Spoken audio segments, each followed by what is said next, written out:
Chapter 2. On the third day there was a wedding at Cana in Galilee, and the mother of Jesus was there. Jesus also was invited to the wedding with his disciples. When the wine ran out, the mother of Jesus said to him, "They have no wine." And Jesus said to her, "Woman, what does this have to do with me? My hour has not yet come."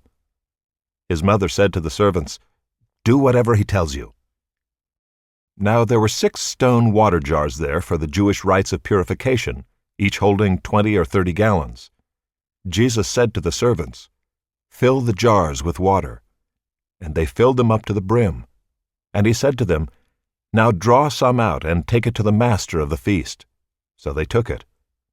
When the master of the feast tasted the water, now become wine, and did not know where it came from, though the servants who had drawn the water knew, the master of the feast called the bridegroom and said to him, "Everyone serves the good wine first, and when people have drunk freely, then the poor wine.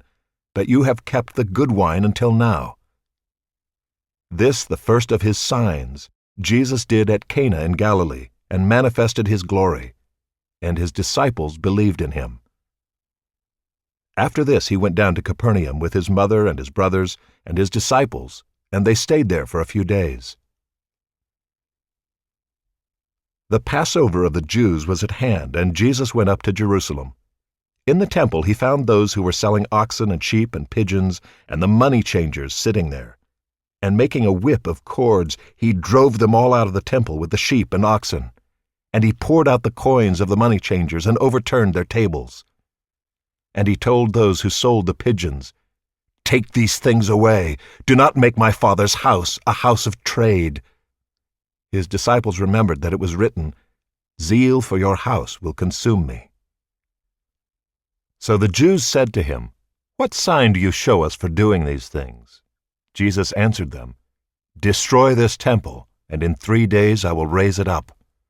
The Jews then said, "It has taken 46 years to build this temple, and will you raise it up in 3 days?" But he was speaking about the temple of his body. When therefore he was raised from the dead, his disciples remembered that he had said this, and they believed the scripture and the word that Jesus had spoken. Now when he was in Jerusalem at the Passover feast, many believed in his name when they saw the signs that he was doing. But Jesus on his part did not entrust himself to them, because he knew all people and needed no one to bear witness about man, for he himself knew what was in man.